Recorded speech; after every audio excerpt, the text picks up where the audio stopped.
آج یہ جاننا چاہتا ہوں کہ آج کی اس گفتگو میں جو ہمارے سلفی ہیں، دیوبندی اہل حدیث ہیں، ان کے نظریات اور ان کے یہاں امام مہدی علیہ السلام کا تصور کیا ہے اور ان کے وجود کے حوالے سے ان کی کیا گفتگو ہے؟ سب سے پہلی بات تو یہ ہے کہ ہمارے 12 ائمہ علیہم السلام جو ہیں وہ ہمارے لیے تو امام معصوم ہیں بے شک اور واجب الاطاعت ہیں، لیکن باقی جتنے بھی اسلامی مکاتب ہیں جی جن کا آپ نے نام لیا، ان سب کے نزدیک مورد احترام ہیں، اور یہ سب جو ہیں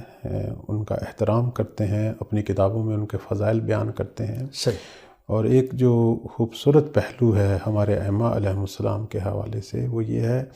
کہ ان کی کتابوں میں بھی کبھی کوئی ان کے حوالے سے، یعنی ہمارے ائمہ کے حوالے سے کوئی منفی بات نقل نہیں بہت ہوتی، خوب بہت خوب اور یہ وہ چیز ہے جس پر ہمیں فخر ہے کہ بے شک ہمارے امام وہ ہستیاں ہیں کہ جو بے عیب ہیں، کہ اگر کوئی ظاہراً انہیں اپنا امام نہیں مانتا،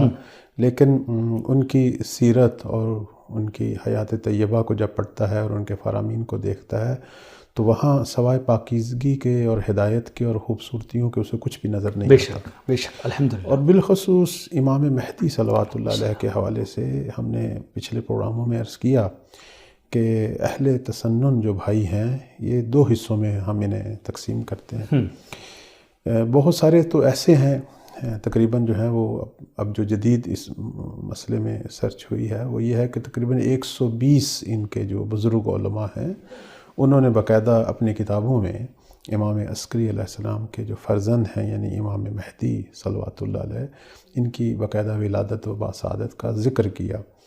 اور البتہ ان میں پھر آگے تقریباً 2 حصے بن جاتے ہیں۔ بعض جو ہیں وہ صرف ان کی ولادت کو نقل کرتے ہیں کہ ائمہ اہل بیت میں سے جو یہ سلسلہ چلا اور وہ یہاں تک پہنچا، اور آگے جو ہیں امام عسکری علیہ السلام کے بھی ایک فرزند ہے، پھر ان کے نام القاب،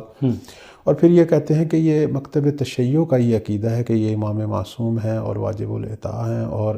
انہیں غیبت حاصل ہوئی ہے اور اللہ نے ان کو حضرت نوح، حضرت خضر، حضرت عیسیٰ علیہم السلام کی مانند جو ہے وہ طول عمر عطا کی ہے۔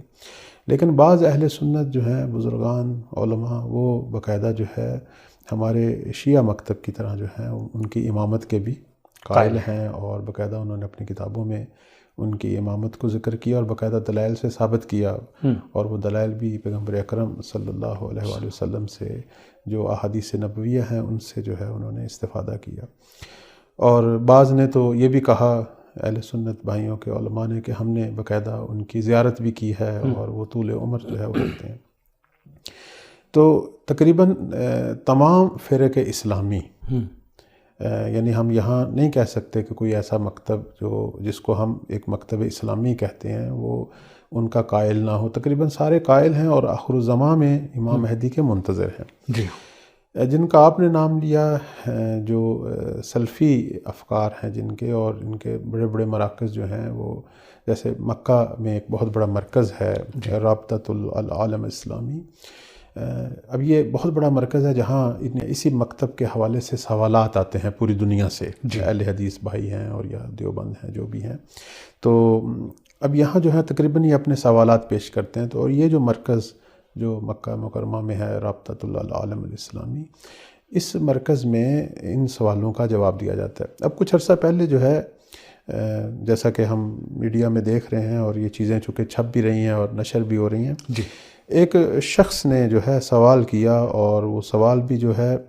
آپ کی خدمت میں عرض کریں کہ کینیا سے ایک شخص نے جو ہے وہ سوال کیا، اور اسی مرکز جو ہے رابطۃ العالم الاسلامی کے اندر یہ سوال آیا، اور سوال میں اس نے یہ پوچھا کہ آیا جو ہے امام مہدی علیہ السلام کے بارے میں یہ جو عقیدہ ہے یہ واقعاً ایک اسلامی عقیدہ ہے؟ آیا ایسی کوئی شخصیت جو ہے وہ واقعاً ظہور کرے گی؟ اس حوالے سے اس نے جو ہے امام مہدی منتظر صلوات اللہ علیہ کے حوالے سے ایک سوال کیا۔ اب اسی مرکز کے جو بڑے مدیر ہیں یا جو اس کے سربراہ ہیں محمد صالح القزاز، انہوں نے جو جواب لکھا، اور وہ جواب جو ہے وہ چھپ چکا ہے اور باقاعدہ ان کے جو ہے وہ نشریات کے اندر موجود ہے، اس میں انہوں نے واضح طور پر کہا کہ یہ ہم سب مسلمانوں کا، حتیٰ وہ جو سلفی مکتب ہے ان کا بھی یہی عقیدہ ہے، اور اس میں انہوں نے 5 اپنے بڑے بڑے علماء کا نام بھی لیا جنہوں نے اس پر تائید کی جو ہے وہ مہر لگائی. اور وہ عقیدہ کیا ہے، انہوں نے یہ عقیدہ وہاں لکھا کہ احادیث کی روح سے، احادیث نبویہ کی روح سے، کہ جب دنیا میں جو ہے وہ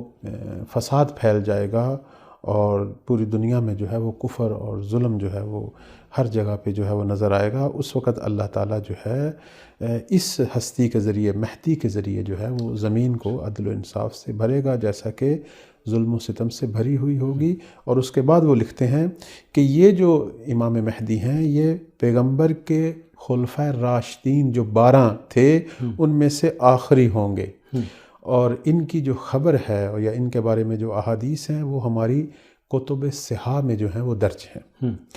اور اس کے بعد جو ہیں وہ مختلف کتابوں کا جو ہے اس میں حوالہ دیتے ہیں. تو اب دیکھیں نا، یہاں ایک ایسا مکتب جسے ہم سمجھتے ہیں کہ تھوڑا سا وہ سخت ہیں اپنے بہت سارے مسائل کے اندر، لیکن مہدویت ایک ایسا موضوع ہے کہ جسے سب نے تسلیم کیا، چونکہ سب اسلام کا اور مسلمانوں کا مستقبل جو ہے وہ مہدویت میں دیکھ رہے ہیں. بالکل بالکل. اور پوری دنیا اسلام جو ہے وہ چاہے وہ کسی بھی مکتب سے ہو، وہ شدت سے منتظر ہیں کہ کب وہ دور آئے کہ جس کی بشارت صدر اسلام سے ہمارے پیغمبر دے رہے ہیں. اور فریقین کی کتابوں میں یہ بشارت جو ہے وہ موجود ہے. اور نبی کریم صلی اللہ علیہ وآلہ وسلم سے یہ جو حدیث ہے یہ شیعہ سنی دونوں کتابوں میں ہے کہ آپ نے نہ کہ صرف ان کے ظہور کی بشارت دی بلکہ ان کی صفات بیان کی، ان کا نام بیان کیا، ان کے والد کا نام بیان کیا، ان کے القاب بیان کیے، حتیٰ کہ یہ بھی فرمایا کہ وہ میرا ہم نام ہے، میری ہم کنیت ہے، اپنے شمائل مبارک میں بھی مجھ جیسا ہے اور اپنی سیرت میں بھی میں محمد جیسا ہوگا. تو اب یہ وہ چیزیں ہیں جو شیعہ سنی کتابوں میں اور تمام مسلمانوں کے جو معتبر ماخذات ہیں، علمی ماخذات، ان کے اندر یہ درج ہیں. اور اس کے علاوہ کوئی اور جواب ہو ہی نہیں سکتا تھا جو ان سلفی بھائیوں نے مکہ سے جو ہے وہ جاری کیا. تو اور اس کے بعد انہوں نے مختلف اصحاب کے نام لیے کہ مثلا جنہوں نے جو ہے ان احادیث کو نقل کیا. اور بالاخر یہ ایک ایسا موضوع ہے جو صدر اسلام سے بیان ہو رہا ہے، اور بڑی بڑی ہستیوں نے اسے